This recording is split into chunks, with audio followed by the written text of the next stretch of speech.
করে পায় দংশন করছেন। আবু বকর সাপের ব্যথা সইতে পারতেছে না, চোখের পানিগুলো মুছতেছেন, চোখের পানিগুলো আবু বকর মুছতেছেন আর চোখের পানিগুলো ফেলতেছে। আল্লাহু আকবার। আবু বকর মনে মনে চিন্তা করতেছে, আমি তো বাঁচবো না, যতক্ষণ আমার দেহের ভিতরে প্রাণ আছে নবীর ঘুম আমি ভাঙতে দিব না। এই জন্য আবু বকর মনে মনে কান্দেন, আস্তে আস্তে কান্দে, জোরে কান্দে না, জোরে কানলে নবীজির ঘুম ভেঙে যাবে, বেয়াদবি হয়ে যাবেন। আল্লাহু আকবার। নবীর কোরআনের প্রথম ছাত্র আবু বকর ঘুমায় রইছেন। আল্লাহ হাবিব সাল্লাল্লাহু আলাইহি সাল্লাম আল্লাহু আবু বকরের রানের উপরে শুয়ে আছেন। আবু বকর বইসা রইছে, পায়ের মাঝে যখন সাপে আঘাত করছে, আঘাতের যাতনা সইতে না পেরে আবু বকর কান্দেন। আবু বকর চিন্তা করছে, আমি তো মারাই যাব, তারপরে নবীর ঘুম ভাঙলে বেয়াদবি হবে, এই জন্য শব্দ করে কান্দে না, শুধু চোখের পানিগুলো মুছতেছেন। ও বন্ধু, ইতিমধ্যেই আবু বকরের চোখের এক ফোঁটা পানি নবীর গাল মোবারকে পড়ে যায়। আল্লাহ নবীর ঘুম ভেঙে যায়। আল্লাহ নবী ডাক দেয়, আবু বকর, আমার তুমি ঘুম পাড়াইয়া মক্কার জন্য কান্দো, আমি তো তোমাকে জোর করে আনি নাই, তোমাকে বলছি যাইলে চলো, সাথে সাথে রওনা করছো, এখন আমারে ঘুম পাড়ায় তুমি মক্কার জন্য কান্দো কেন? আবু বকর বলেন, খোদার কসম ইয়া রাসূলুল্লাহ, আমি মক্কার জন্য কান্দি না, আত্মীয় স্বজনের জন্য কান্দি না, আমি মাতৃভূমির জন্য কান্দি না, আমি কান্দি নিদারুণ যন্ত্রণা, সাপ আমার পায়ে কামড় দিছেন, সহ্য করতে পারি না। নবী কই, কোথায় কামড় দিছেন? হুজুর পায়ের তলায়। কয় দেখাও। হুজুর দেখানো যাবে না, পাউডা সরাইলে আপনাকে কামড় দিয়ে দিবে। আল্লাহ রাব্বুল ডাক দেবে, আবু বকর, মক্কার কাফেররা আমারে চিনে নাই, গর্তের সাপ কিন্তু আমারে ঠিকই চিনে। বাগদাদী রহমাতুল্লাহ আলাইহি বলেন, আমি বাগদাদে হযরতে সাররে সাক্তি রহমাতুল্লাহ আলাইহির সহবতে ছিলাম। জুনায়েদ বাগদাদী বলেন, আমি সাররে সাক্তির সহবতে ছিলাম, উনার মুরিদ ছিলাম। সাররে সাক্তি ছিল ইরাকের মধ্যে বিখ্যাত আল্লাহর ওলি, আমি উনার সহবতে সময় দিতাম। আমি সাররে সাক্তির দরবারে ছিলাম। জুনায়েদ বাগদাদী বলেন, আমি সাররে সাক্তির দরবারে বসে রইছি, হঠাৎ করে দেখি আল্লাহু আকবার, একজন আলেম, বড় পাগড়ি বাঁধা মাথায়, লাঠি আছে হাতে, একটা ব্যাগ আছে বগলের নিচে, সাররে সাক্তির দরবারে আইসিয়াম হাউমাউ করে কাঁদতেছেন। সাররে সাক্তি তখন ইরাকের মধ্যে, বাগদাদের মধ্যে সবচেয়ে বড় বুজুর্গ, বিখ্যাত আল্লাহর ওলি।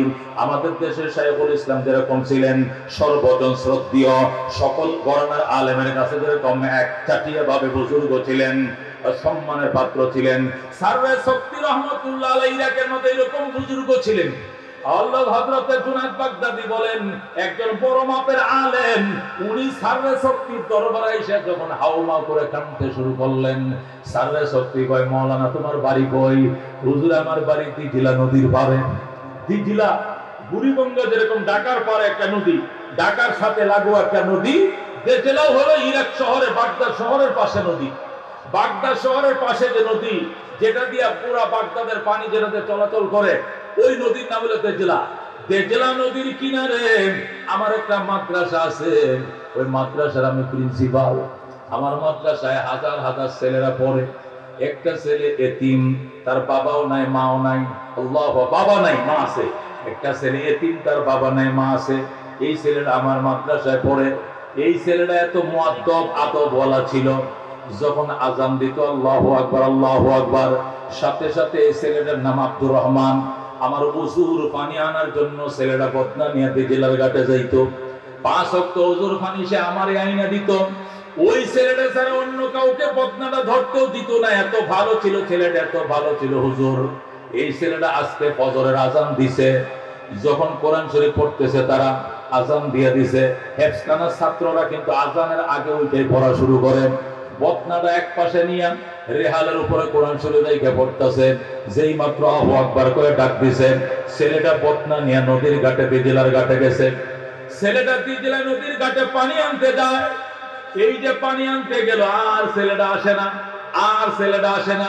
জুনায়েদ বাগদাদী বলেন, ওই লোকটা এই কথাটা বলতেছিল। সাররে সাক্তি কয়, এরপরে কি হইছে? কয়, এরপরে আমি নদীর ঘাটে গেলাম, যা দেখি বদনাটা নদীর ঘাটে ঠিকই পড়ে রইছে, কিন্তু ছেলের কোনো উদ্দেশ্য নাই, খুঁজে পাইলাম না। হুজুর, এই যে এতিম ছেলেটা, তার বাবা নাই, আমার ওযুর পানি আনতে গিয়ে সম্ভবত সে স্লিপ খায়, পিছলে খায় পরে মারা গেছে। আমি তার মায়ের কি জবাব দিব?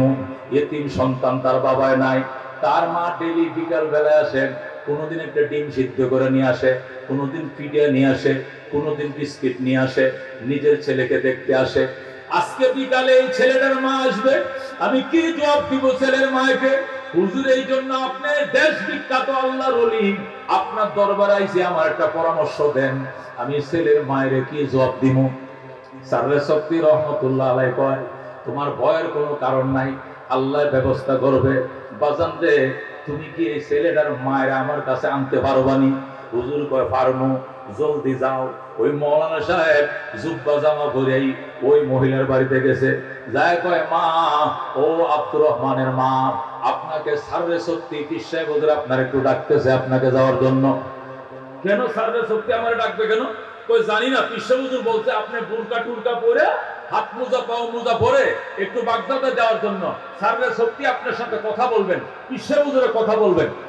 মহিলার সাথে সাথে বুরকা পইরা, হাত মোজা পাও মোজা পইরা ওই মৌলানা সাহেবের সাথে গেছে বাগদাদে সাররে শক্তির দরবারে। সাররে শক্তি রহমতুল্লাহ আলাইহি জিজ্ঞাসা করে, মা, মারে ছেলে মেয়ে কয়জন তোমার? হুজুর, একটা মাত্র ছেলে। স্বামী কি করে? তো স্বামী নাই আমার, আমি বিধবা নারী, আমার একমাত্র সন্তান আমার আব্দুর রহমান। মা, একটা মাত্র ছেলে, তুমি কেন তারা মাদ্রাসায় দিলা, স্কুল কলেজে না দিয়া? তো বাবা, আমার আশা ছেলেটা কোরআনের হাফেজ হইয়া নিজে নূরের টুপি পরবে, আমরা মা বাবারে নূরের টুপি পরাইয়া সুপারিশ করে জান্নাতে নিয়ে যাবে। এই জন্য আমি মাদ্রাসা দিছি, আর কোন উদ্দেশ্য নয়। সাররে শক্তি রহমতুল্লাহ আলাইহি ডাক দিয়ে কয়, মা, তোমার নিয়ত বড় ভালো গো, আল্লাহ তোমার নিয়ত কবুল করে ফেলাইছে। মহিলা, হুজুর, আমার নিয়ত আল্লাহ কবুল করছে, আপনি কেমনে জানেন? তো মা, কেমনে জানি, তোমারে বলতেছি। মা শোনো, তুমি তো আশা করছিলে হাফেজের মা হইয়া বিনা হিসাবে জান্নাতে যাইবা, সন্তানের সুপারিশে জান্নাতে যাইবা। আল্লাহ তোমারে কবুল করছে, তোমার ছেলে হাফেজ হয়ে গেছে। এখন তোমাকে আরেকটা নিয়ামত আল্লাহ দিছে, আজকে থেকে তুমি শহীদের মা হয়ে গেলা। আল্লাহু আকবার। মহিলা বলে, বাবা, আমি শহীদের মা হইলাম কেমনে? তো মা, তোমার ছেলে এত উস্তাদ ভক্ত ছিল, 5 ওয়াক্ত ওযুর পানি দিজিলা নদীর থেকে তোমার ছেলে বদনা ভরে আইনে দিত উস্তাদকে। আজকে ভাগ্যের পরিহাস, সকাল বেলায় ওযুর পানি আনতে গেছে, নদীতে ছিল জোয়ার, আমা বৈশাখ অন্ধকার, কুয়াশায় ঢাকা, ছেলেটা অনুমান করতে পারে নাই, স্লিপ খায় পড়ে গেছে নদীতে। দিজিলা নদীর স্রোতে তোমার ছেলেকে ভাসায় নিছে। মা, তোমার ছেলে শাহাদত বরণ করছে, তুমি আজকে থেকে শহীদের মা। চাইছিলে হাফেজের মা হয়ে জান্নাতে যাইবা, আল্লাহ তোমার শহীদের মা বানায় ফেলছে। জোরে আল্লাহু আকবার। মা, তুমি আলহামদুলিল্লাহ বলো। মহিলার সাথে সাথে হাউমাউ করে কান্দেন আর আলহামদুলিল্লাহ আলহামদুলিল্লাহ বলেন। মা, আলহামদুলিল্লাহ গো হুজুর, আমি খুশি, আমার কোনো দাবি টাকা কোনো কিছু নাই, কিন্তু আমার একটাই মনের আশা, আমার নদীর ঘাটে একটু নিয়ে যাইতে হবে। নদীর কোন ঘাটলা দিয়ে আমার ছেলে হুজুর পানি আনতো, আমি মা ওই নদীর ঘাটখানা একটু দেখতে চাই। আল্লাহু আকবার। সাররে শক্তি বলে, আমি নিজেও রওনা হইলাম।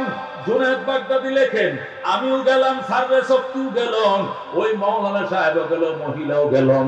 নদীর ঘাটে যাইয়াম, মৌলানা সাহেব ডাক দেখো, মাম, এই ঘাট দিয়ে খেজুর গাছের গোড়াটার মধ্যে বইসাম, তোমার ছেলে আমার জন্য ডেলি হুজুর পানি নিত। আজকে ভাগ্যের কি পরিহাস, সকালবেলা তোমার ছেলে যাইলো আর পানি নিয়ে ফিরে নাই। অনেকক্ষণ পর আমি আসছি, আইসা দেখি বদনাটা ভরে রয়েছেন। এই যে স্লিপ খাওয়ার দাগ দেখা যায়, নিশ্চয় পিছলা গায়ে ছেলেটা ভরে গেছে। মারে, আমার প্রতি দাবিরাই গোনাম, আমার কিছু করার নাই, তোমার ছেলেকে আল্লাহ শহীদ হিসাবে কবুল করে নিয়েছে। মহিলা বল, আলহামদুলিল্লাহ, আপনার প্রতি আমার কোনো দাবি নাই, আমার দাবি শুধু আমার আল্লাহর প্রতি। আমার আল্লাহ আমার ছেলেটাকে নিয়ে যাইব, কেন সে একবার আমাকে মা বলে দেওয়ার সুযোগ দিল না? মহিলা নদীর ঘাটে দাঁড়াইয়া আল্লাহু আকবার, আল্লাহর দিকে ডাক দেয়, রব রে, ও রব্বুল আলামিন, আমার কলিজার টুকরা আব্দুর রহমানকে তুমি কোথায় লুকায় রাখছো? ইয়া আল্লাহ, তুমি তার ওই শক্তি দাও, সে যেন আমাকে একবার আম্মা কয়ে ডাকবে। আল্লাহু আকবার।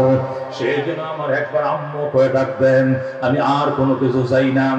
মহিলা আল্লাহরে ডাক দিয়ে আল্লাহ আমার আব্দুর রহমান কোথায়? আল্লাহ আমার আব্দুর রহমানকে শক্তি দাও। আল্লাহ সে যেন আমাকে একবার আম্মু কয়ে ডাক দেয়, আব্দুর রহমান রে, ও আমার আব্দুর রহমান, আমার কলিজার টুকরা আব্দুর রহমান, তুমি কোথায়? তুমি একবার আম্মু কয়ে আমার ডাক দাও। আমি নদীর ঘাটে দাঁড়ায় রয়েছি। জুনায়েদ বাগদাদি বলেন, যখন আব্দুর রহমান রে কয়ে ছিলেন দিছে, পানির নিচ থেকে আওয়াজ আইতেছে, মা মা, আমি আসি, আমি পানির তলতে এসে বসে রয়েছি। আল্লাহু আকবার। ও বন্ধু, ছেলেটা যখন মা মা কয়ে ডাকতেছে পানির নিচ থেকে, মহিলার কানের মাঝে মা শব্দটা এসে গেছে। মহিলা বুরকা টুরকা নিয়ে আল্লাহু আকবার বলে পানির নিচে ডুব দিছে। পানির নিচে ডুব দিয়া কয়েক মিনিট পরে নিজের জিন্দা সন্তান তুলে নিয়ে পানির উপরে ভাইসে গেছে। আল্লাহু আকবার। মা তার সন্তান, হাস্যোজ্জ্বল সন্তান নিয়ে পানির উপরে বাইসে গেছে। জুনায়েদ বাগদাদি, আমরা অবাক হয়ে গেলাম, আমরা হতভম্ব হয়ে গেলাম।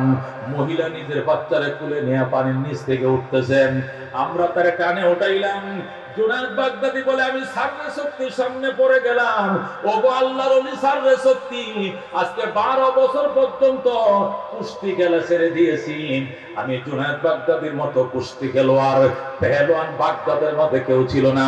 আমার সাথে কুস্তি খেলে কেউ পারতো না, কিন্তু আপনার সহবতে আইসা কুস্তি খেলা তওবা করে ছেড়ে দিয়েছি। আজকে 12 বছর পর্যন্ত আপনার সহবতে আমি আল্লাহর কুদরতের বহু নিদর্শন দেখলাম, কিন্তু এমন নিদর্শন আমি জীবনেও দেখি নাই। ছেলেটা সকাল বেলায় ফজরের নামাজের টাইমে ওযুর পানি আনতে গিয়াম, পানির নিচে পড়ছে। আর এখন আসরের আজান দিবেন, প্রায় 10 ঘন্টা সময় হয়ে গেছে। এই 10 ঘন্টা পর্যন্ত ছেলেরা অক্সিজেন ছাড়া পানির নিচে কেমনে ছিল আমি জানতে চাই। আল্লাহু আকবার। জুনায়েদ বাগদাদি যখন এই প্রশ্ন করলাম, সাররে শক্তি ডাক দিয়ে কো, বাবা উত্তর কি দিতেই হবে? অবশ্যই দিতে হবে। কই যদি না দেই, কই যদি সাররে শক্তি প্রশ্নের উত্তর দিতে না পারে, আর আমি সাররে শক্তির মুরিদ থাকবো না, আপনার দরবারে আর আসবো না, এমন কমে এলেমওয়ালা আফিরের কাছে আমি জীবনে আসবো না। উত্তর দিতে হবে। আল্লাহু আকবার। সাররে শক্তি ডাক দিয়ে কয়, তাহলে তোমার প্রশ্ন কয়টা? কয় 2টা প্রশ্ন।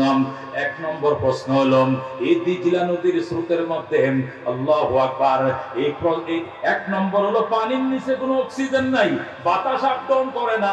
10 ঘন্টা পর্যন্ত অক্সিজেন ছাড়া ছেলেটা পানির নিচে কেমনে ছিল? মা তাকে কোলে নিয়ে বাইসে গেছেন। 2 নম্বর প্রশ্ন, দিজলা নদীর স্রোত অত্যন্ত দামি স্রোত, অত্যন্ত খ্যাতি সম্পন্ন স্রোত। পৃথিবীর মধ্যে বিখ্যাত স্রোতধার নদীর নাম হলো দিজলা নদী। হাতের আঙ্গুল ধরলে মনে হয় কাইটে লয়ে যায়, এরকম স্পিডে পানি চলে দিজলার মধ্যে। এমন জায়গার মধ্যে ছেলেটা 10 ঘন্টা পর্যন্ত এক জায়গায় কেমনে ছিল?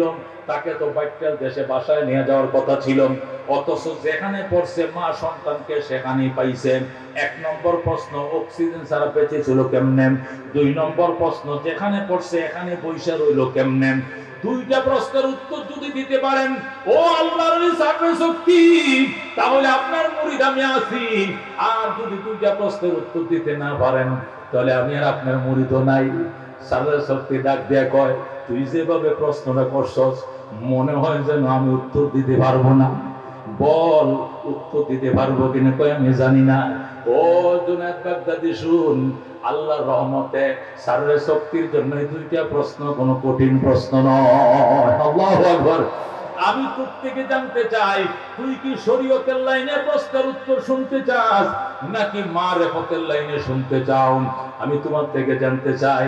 জুনায়েদ বাগদাদি, হুজুর, শরীয়ত ছাড়া কোনো মারিফতের দাম নাই, শরীয়ত ছাড়া মারিফত এটা মায়ের খাওয়ানোর পথ। কতক্ষণ ঠিক কিনা? শরীয়ত ছাড়া মারিফত এটা মারার পথ, এটা মরার পথ, এটা মায়ের খাওয়ানোর পথ, এটা ধ্বংসের পথ। কতক্ষণ ঠিক কিনা?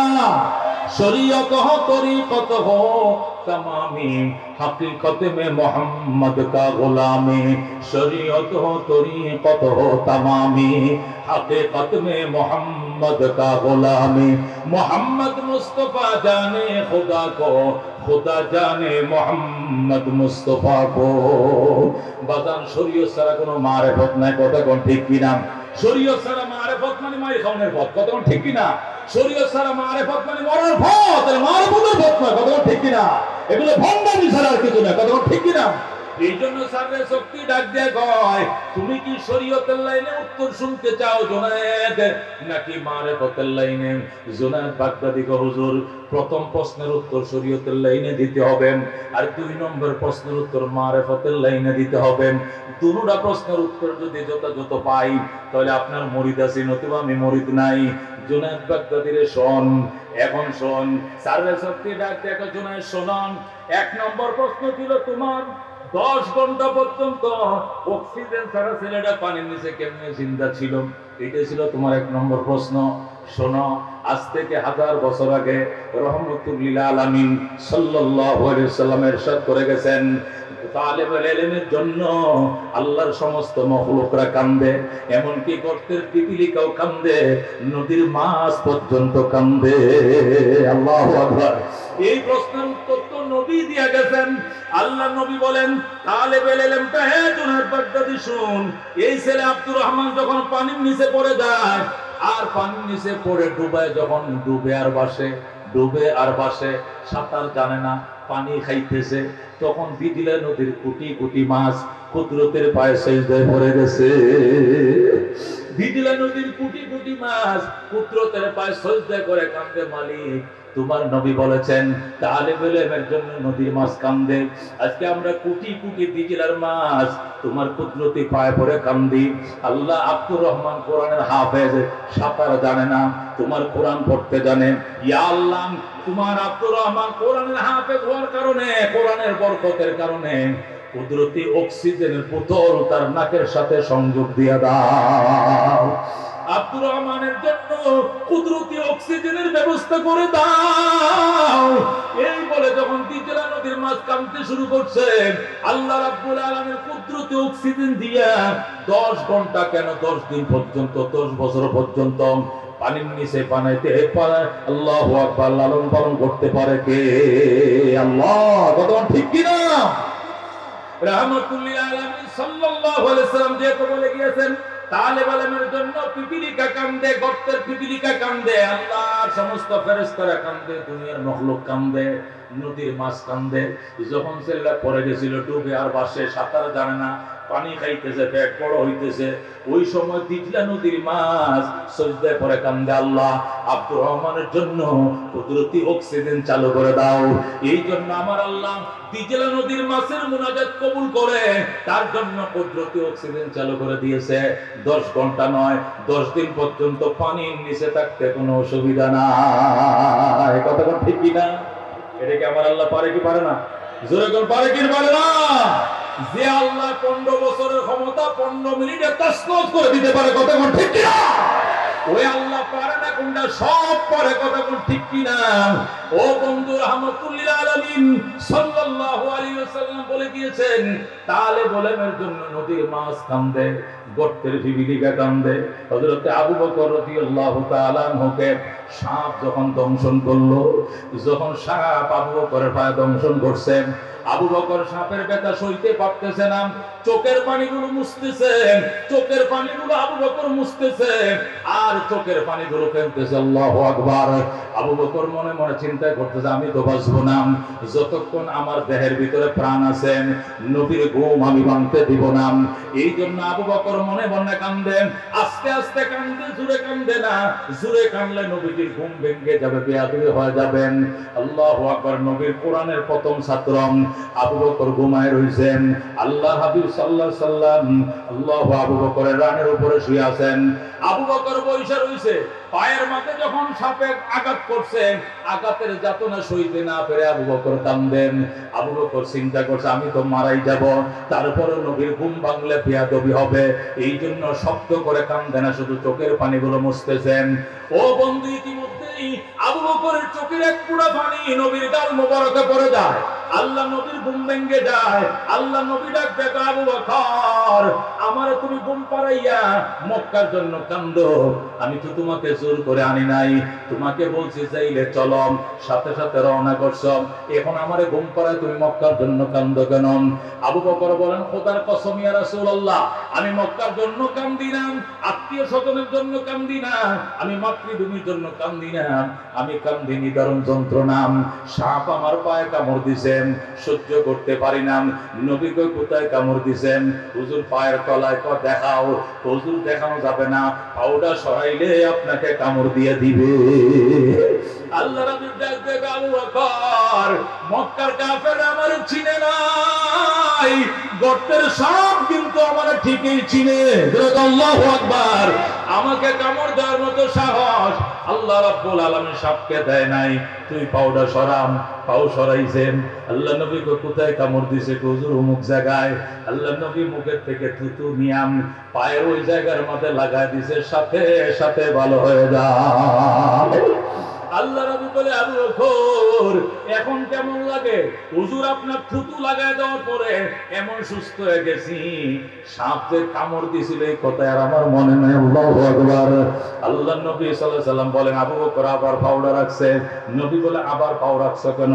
হুজুর আবার আমার কামড় দিবেন, আবার আপনি চিকিৎসা করবেন, আবার কামড় দিবেন, আপনি আবার ফু দিবেন, ভালো হয়ে যাবো। রাসূল বলে, একবার কামড় দিছে এই জন্যই তো জবাব দিয়ে কুল হইতো না, আবার নে দিব কামড়, তুই পাউডার সরাম। আবু বকর পাও সরাইছেন। নবী ডাক দিয়ে, একটা গর্তের সাপ, আয় বের হয়ে আয়। আল্লাহু আকবার। তোরে এত বড় সাহস কে দিল? আমার সহচর আবু বকরের পায়ে তুই কামড় দিলেন। আল্লাহু আকবার। সাপ যে আল্লাহ মাথাটা বের করছেন। আল্লাহু আকবার। আবু বকর বলে, সাপের কপালের মধ্যে কয়েকটা চুল থাকে, চুলটি একদম পাক্কা সাদা হয়ে গেছেন, এরকম বয়স্ক সাপ। সাপ জবান বের করে নবীকে সালাম জানায়, আসসালাতু ওয়াসসালামু আলাইকা রাসূলুল্লাহ, আসসালাতু ওয়াসসালামু আলাইকা হাবিবাল্লাহ। ও গো রাহমাতুল লিল আলামিন, আপনি আমার সালাম গ্রহণ করেন। আমি আপনার আগে কোন মনীষীর মুখে শুনেছিলাম, আপনার আগের কোন নবীর জবান থেকে শুনছিলাম, আপনি মক্কায় জন্ম নিবেন, কাফেরদের নির্যাতন সইতে না পেরে হিজরত করে মদিনায় যাবেন, আর যাওয়ার পথে রাস্তার মধ্যে 3 দিন এই গুহার মধ্যে আশ্রয় নিবেন। আপনাকে এক নজর দেখলে জাহান্নাম হারাম হইয়া যায়। আপনাকে এক নজর দেখার জন্য আমি বহু বছর আগে থেকে গুহার মধ্যে আশ্রয় নিয়েছি। আপনাকে এক নজর দেখার জন্য আমি বাইরে কোথাও যাই না, আমি আদার খাইতে যাই না, পানি পান করতে যাই না, কখন জানি নবী এসে চলে যায়। ইয়া রাসূলুল্লাহ, হাবিবাল্লাহ, আমার আশা ছিল আপনাকে দেখব, আপনিও গুহার মধ্যে তশরিফ আনছেন, কিন্তু আপনার আবু বকর এত চালাক, গায়ের চাদর চিরে চিরে সমস্ত গর্তগুলো বন্ধ করে ফেলছেন। আমি অনেকগুলো চিত্র করে রাখছিলাম, আপনাকে ডান দিক থেকে দেখবো কেমন লাগেন, বাম দিক থেকে ফোকাস দেব, সামনের থেকে দেখব, আপনাকে পিছন থেকে দেখব, রহমতুল লিল আলামিনকে বিভিন্ন দিক থেকে দেখব। এই জন্য বিভিন্ন ফোকাসের জন্য বিভিন্ন গর্তগুলো করছিলাম, কিন্তু আপনার আবু বকর সমস্ত গর্তগুলো বন্ধ করে ফেলছে। একটা গর্ত খোলা ছিল, এখানে পাউ দিয়ে চাপ দিয়ে রাখছেন। ইয়া রাসূলুল্লাহ, আমি বললাম, আমি অনেক চেষ্টা করছি, লেজ দিয়ে গুঁতে দিছি, আবু বকর পাউডা সরা। আবু বকর রে মাথা লাগাইলে বিষ লেগে যাইব, আমার মাথার মধ্যে বিষ, এই জন্য আমি লেজ দিয়ে গুঁতে দিছিলাম। আবু বকর আমার ভাষা বুঝে নাই, আরো শক্ত করে লাগাই রাখছে। রাসূল গো, আপনি চলে যাবেন, দেখা হবে না, এই জন্যই আমি কামড় দিয়েছি, আমারে মাফ করে দেন। আল্লাহু আকবার। আল্লাহ রাব্বুল কইসা, আমারে তুই না দেখা থাকতি, তারপরও তুমি কেন আবু বকরকে কামড় দিলাম? সাপ বলে, ইয়া রাসূলুল্লাহ, ইয়া হাবিবাল্লাহ, কথা সত্যই বলছেন, না দেখে থাকতাম কামড় দিতাম না, কিন্তু কামড় দিয়েছে ওই আশায়, আমার কামড়ে আবু বকর যে গুহায় অসুস্থ হবে, ওই গুহার মধ্যে পৃথিবী বিখ্যাত ডাক্তার শুয়ে রইছে। আপনি যদি মুখে একটু থুতু লাগাই দেন অথবা একটু হাতটাতে শুয়ে দেন, আমার মতো লক্ষ লক্ষ সাপের 20 সেকেন্ডে পানি হইয়া যায়। ইয়া রাসূলুল্লাহ, রাসূলুল্লাহ, এই জন্য আমি কামড় দিয়েছি। আমি যদি জানতাম আমার কামড়ের চিকিৎসা এখানে হবে না, আবু বকরকে অন্য কোথাও চিকিৎসার জন্য নিয়ে যাইতে হবে, তাহলে আমি কামড় দিতাম না, আমি আপনাকে না দেখে থাকতাম। কামড় দিয়েছি ওই আশায়, আমার আশা ছিল আমার কামড়ের সাপ, আমি সাপের কামড়ে, যেহেতু আমি বিষাক্ত সাপ এবং পুরাতন সাপ, আমার বয়স প্রায় 1000 বছর ধরে। আল্লাহু আকবার। সাপ এবং কুকুর যে কোনো বিষাক্ত প্রাণীর বয়স যখন বেশি হয় বিষও বাড়ে, কতক্ষণ ঠিক কিনা? যেহেতু আমার বয়স বেশি, আমি বিষাক্ত সাপ, আমার কামড়ে আবু বকর অসুস্থ হবে এটা আমি জানতাম। কিন্তু এইটাও জানতাম যতই ব্যথা হোক না কেন আবু বকর এতক্ষণ কষ্ট পাবে যতক্ষণ নবী ঘুমে থাকবেন। যখন নবীর ঘুম ভেঙে যাবে, এইদিকে তাকায় থাকলেও ভালো হয়ে যাবে, টুকু দিলেও ভালো হয়ে যাবে, ধরলেও ভালো হয়ে যাবে, শুইলেও ভালো হয়ে যাবে। সুবহানাল্লাহ। आदम के लिए फखर ये अली नसबी है, मक्की मदनी हाशमी और मुत्तलिबी है, पाकीज़ा तोरश अर्श समा जन्नत फिरदौस आराम गाहे पाक रसूल अरबी है, भाई सारे बैते नबुवियत रहे बेकायदा जंबिश लब बेअदबी है, आहिस्ता कदम नीची नगा पुस्त सदा हो खाबीदा यहाँ रूह रसूल अरबी है, बुझ जाए तेरे चीत से आए अबरे करम आज, जो आग मेरे सीनों में मुद्दत से लगी है, आए बहरे करम सदका हुसैन इब्ने अली का, पियासा हो मुझे शरबत दीदार पिला दो, जो लोग के कहलाते हैं सग तेरे गोली के, उन लोगों के दफ्तर में मेरा नाम लिखा दो। मरहबा। বন্ধুগণ বলতেছিলাম তালেবুল ইলম আল্লাহ কোরআনের পাখি, আল্লাহ এদেরকে এমন শক্তি দিয়েছে দুনিয়ার অন্য কোন জিনিসের মধ্যে আল্লাহ পাওয়ার দেয় নাই রে বাজান। সুলাইমান আলাইহিস সালাতু ওয়াস সালাম যখন শুনলেন ও বন্ধু রানী বিলকিস আসতেছে, আল্লাহু আকবার, সুলাইমান জিন পরীদেরকে নিয়ে বসে কয় এই বিলকিস আমার দরবারে আসার আগে তার ভবনটাকে আমার দরবারে এনে দিতে পারবান? ও বন্ধু ক্বালা ইফরিতুম মিনাল জিন্নে, জিনের মধ্যে এক শক্তিশালী জিন দাঁড়ায় কয় আনা আতিকা বিহিম কাবলা আন তাকুমা মিন মাকামিকা। ওগো আল্লাহর পয়গম্বর সুলাইমান, আপনি যে আসন অলংকৃত করেছেন এখান থেকে দাঁড়ানোর আগে আমি সুলাইমান বিলকিসের সিংহাসন আপনার দরবারে হাজির করব। আল্লাহু আকবার। সুলাইমান কতক্ষণ লাগবে? কত না 10-15 মিনিট লাগবে, আমি বিলকিসের সিংহাসন এখানে আইনে দিব। সুলাইমান হবে না, চোখের পলকে আনতে পারবে, দাঁড়াও। আল্লাযী ইনদাহু ইলমুম মিনাল কিতাব, সূরা নামল 20 পারা। আল্লাহর হাবিব সাল্লাল্লাহু আলাইহি সাল্লামের উম্মত শোনো, قال الذي عنده علم من الكتاب, সুলাইমান আলাইহিস সালামের পাশেই বসা সুলাইমান আলাইহিস সালামের আপন খালতো ভাই, আপন খালাতো ভাই, উনার নাম হযরতে আসিফ ইবনে বারখিয়াম। উনি সুলাইমান নবীর আপন খালাতো ভাই।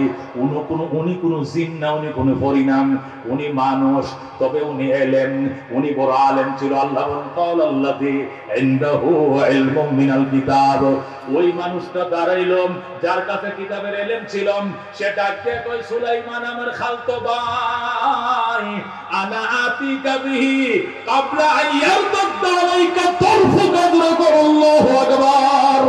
ওগো আল্লাহর পয়গম্বর সুলাইমান, আপনি চক্ষুটা বন্ধ করেন, এরপরে কোলেন চোখের ফাটিটা বাড়ি দিতে যতক্ষণ লাগবেন, এর ভিতরে বিলকিসের সিংহাসন 1500 কিলোমিটার থেকে আপনার দরবারে হাজির করে ফেলবো। আল্লাহু আকবার। এদেরকে বলা হয় আলেম, এদেরকে বলা তালিবুল ইলম। আল্লাহু আকবার। এজন্য আল্লাহর হাবিব সাল্লাল্লাহু আলাইহি সাল্লাম ইরশাদ করেন ইলম শিখাও, আলেম হও, আলেমের বাবা হও, আলেমের শ্বশুর হও, আলেমকে মহব্বতকারী হও, আলেমকে সাহায্যকারী হও, এর বাহিরে যাইও না, তাহলে ধ্বংস হয়ে যাইবা। কোন আলেমান আলেম হও, আও মুতাআল্লিমান ছাত্র হও, আও মুঈনান সাহায্যকারী হও, আও মুহিব্বান মহব্বতকারী হও, ওয়ালা তাকুন খামিসা, এর বাহিরে যাইও না, এর বাহিরে যাইও না। আল্লাহর হাবিব সাল্লাল্লাহু আলাইহি ওয়াসাল্লাম ইরশাদ করেন মান করাল কোরআন, যারা আল্লাহর কোরআন পড়বে, ফাস্তাযহারাহু, কোরআনকে সিনার মধ্যে ধারণ করবে, ফাহাল্লা আহাল্লা হালালাহু ওয়া হারামা হারামা, হালাল হারাম মেনে জীবন যাপন করবেন, আদখালাহুল্লাহু তাআলা আল জান্নাহ, আল্লাহ প্রথম পুরস্কার থেকে জান্নাতের টিকিট দিবেন। আল্লাহু আকবার। বন্দা জান্নাতে টিকিট নিয়ে রওনা করবে, জান্নাতে যায়, আল্লাহ পিছন দিয়ে ডাক দিয়ে বলবেন কই যাস? কই জান্নাতে যাই। পাইছনে টিকিট? কয় টিকিট। কয় দাঁড়া আরো 10টা টিকিট লয়ে যাও। ও সাফাহু ফি আশরাতিন মিন আহলি বাইতিহি কুল্লুহুম কাদ ওয়াজাবাত লাহুন নার। আল্লাহর হাবিব বলেন আরো 10টা টিকিট তোমাকে দেওয়া হলো, এমন 10 জন ব্যক্তির জন্য তুমি সুপারিশ করবা, সবার উপরে জাহান্নাম অবধারিত ছিল, এদেরকে নিয়ে তুমি একসাথে জান্নাতে ঢুকো। সুবহানাল্লাহ। এই জন্য মুসলমান এমপির বাবা হতে পারো, মন্ত্রীর বাবা হতে পারো, চেয়ারম্যানের বাবা হতে পারো, মেম্বারের বাবা হতে পারো, শিল্প কারখানার মালিক হতে পারো, কিন্তু কোরআনের হাফেজের বাবা হতে পারো না। এর সাথে কোনো তুলনা নাই। কথা কোন ঠিক কিনা? ওই মানুষ কত ভাগ্যবান যে মানুষ তার সন্তানকে হাফেজ বানাইছে, আলেম বানাইছে। বাজারে নারায়ণগঞ্জের মানুষ ধনী। তুমি মরার টাইমে যদি বলো আমার জানাজা পড়াইবে বাইতুল্লাহ শরীফের ইমাম শেখ সুদাইসিরে দিয়াম, আপটাউন বিমানে আনা নেওয়া করাইবে, এয়ারপোর্ট থেকে হেলিকপ্টারে আনবে, আবার এয়ারপোর্টে নিয়ে সৌদি বিমানে উড়াই দিবে, 50 লক্ষ টাকা খরচ করে বাইতুল্লাহর ইমাম শেখ সুদাইসি সৌদি ধর্মমন্ত্রী কাইনা যদি জানাজা পড়াও, তোমার গুনাহ মাফের কোনো গ্যারান্টি নাই। কিন্তু তোমার সন্তান যদি তোমার লাশের সামনে দাঁড়ায় বলে কাতন সুজা করো গো মুসলমান, মাগফিরলি হাইয়িনা ওয়া মাইয়িতিনা ওয়া শাহিদিনা ওয়া গায়বিনা বলে ডাক দিবেন। আল্লাহ বলে বান্দার কান্দিস না, আমি আল্লাহ কথা দিলাম তোর বাবার লাশ মাটির উপরে থাকতে ক্ষমা করে দিলাম। আল্লাহু আকবার। এ বন্ধু আলেমের বাবা হও, আলেমের বাবা হও, আলেমকে মহব্বত করে হও, আলেমকে সাহায্য করে হও। দুনিয়া যত বড় জ্ঞানী হও, আগে বলছি কবর পর্যন্ত যেহেতু নাম, মৌতের পিছনে সমস্ত এলেম বিদায় হয়ে যাবে, কিন্তু আলেমের এলেম জান্নাতে পর্যন্ত সাথে যাবেন। আল্লাহ বলবেন এক একটা আয়াত পড়ো, জান্নাতের তলায় চড়ো, আয়াতের গণনা যেখানে শেষ হবে জান্নাতের তালার গণনা সেখানে শেষ হবে। সেই জন্য বাদাম কার কার মন চায় উলামায়ে কেরামের সাথে জান্নাতে যাইতে? হাত বাড়ান, লিল্লাহ তাকবীর, লিল্লাহ তাকবীর। উলামায়ে কেরামের সাথে যদি জান্নাতে যেতে চাও, ও বন্ধু 49তম মাহফিল আজকে, আগামী বছর এই মাদ্রাসা কাশীপুর 50 সালা করতে পারবে। আল্লাহু আকবার।